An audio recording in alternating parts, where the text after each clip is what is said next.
nombre es Winston Berrío, nací en Mosquera, cerca de Bogotá, me crié en una hacienda.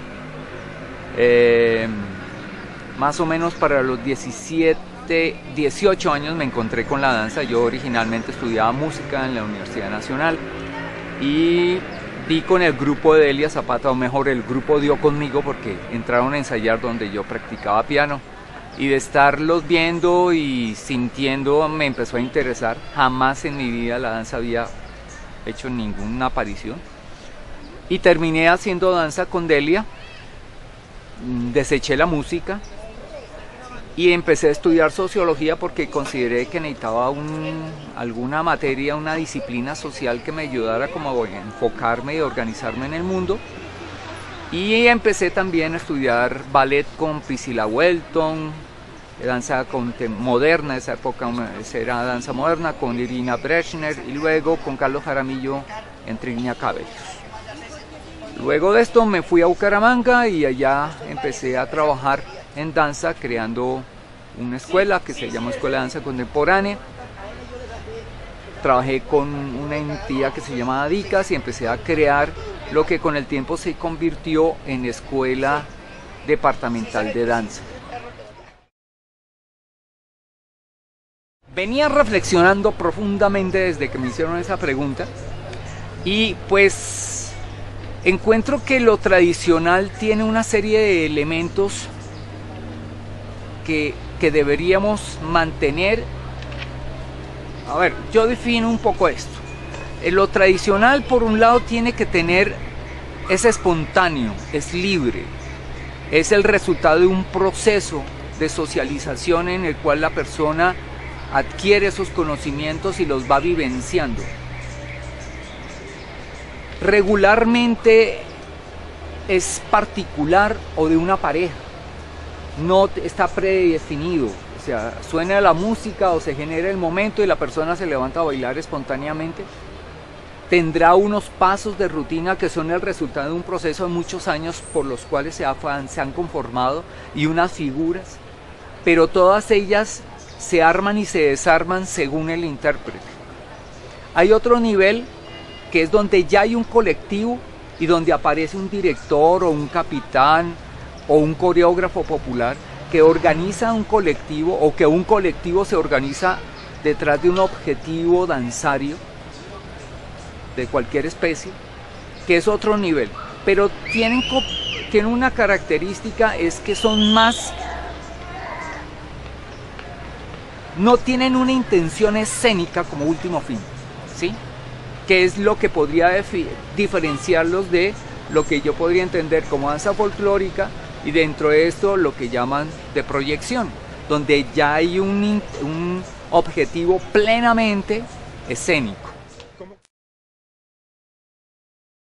El salto es que mientras así sea un colectivo popular, genera un montaje, no lo llamemos montaje, genera una comparsa, genera una coreografía colectiva. Su principal objetivo es el goce colectivo de la agrupación, de las personas y del entorno social o comunitario en el cual están, ¿sí? Y esa danza o muere o se sigue reproduciendo anualmente de generación en generación con los cambios lógicos que debe traer cada generación, pero se va repitiendo. Por eso muchas de estas danzas, por ejemplo, originalmente las farrotas de Talaigua duraban entre 8 a 10 horas. Eso no se puede meter en un formato escénico de un teatro, ¿sí?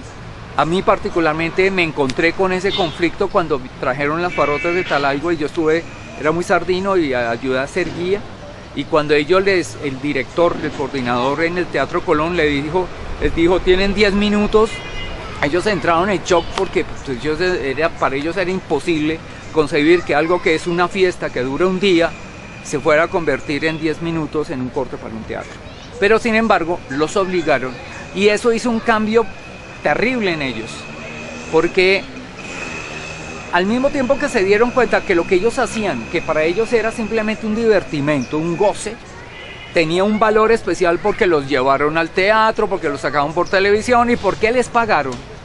Entonces empezaron a pensar, esto produce, yo puedo cobrar por esto, pero para hacer eso me piden que sea cortico, que sea más espectacular, que todo el tiempo esté buscando un frente, ¿sí? Y obedeciendo una serie de normas que me piden la cámara o que me piden el escenario o el público. El concepto de ballet originalmente era un concepto, creo que justificado. Siento que la maestra Amalia Hernández, cuando pensó en el Ballet de México, ella quería lo que en últimas todos queremos, una dignificación de la cultura popular, puesta en el escenario con las mismas calidades, con la misma refinamiento que tenía el ballet clásico, ¿sí?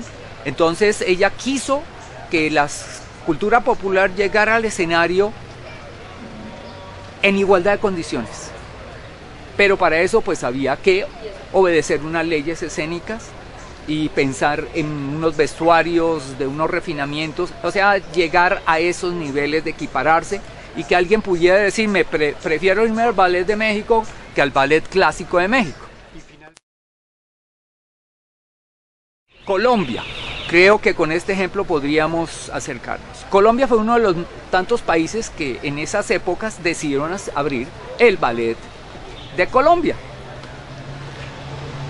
Desafortunadamente obviaron algo que era muy importante y era ese trabajo de investigación, depuración de lo que era lo tradicional. Y partir de ahí para el diseño, para la reelaboración, tratando de ser lo más respetuosos posibles. En ese momento, en la balanza entre espectáculo y cultura tradicional colombiana, aumentó y fue mucho más pesado el espectáculo. Entonces el espectáculo por sí mismo derogó o aisló todo lo tradicional. No todo, pero en un altísimo nivel, sobre todo en las primeras épocas del ballet de Colombia. Hoy día ahí está el ballet de Antioquia, por ejemplo, el de tierra colombiana, y hay otros ejemplos que aun cuando siguen, digamos, con esa pauta, tienen una mayor conciencia en el trabajo de cómo lo realizan y cómo tratan de buscar un equilibrio entre ese refinamiento escénico que se necesita y esa tradición que deberían respetar todos.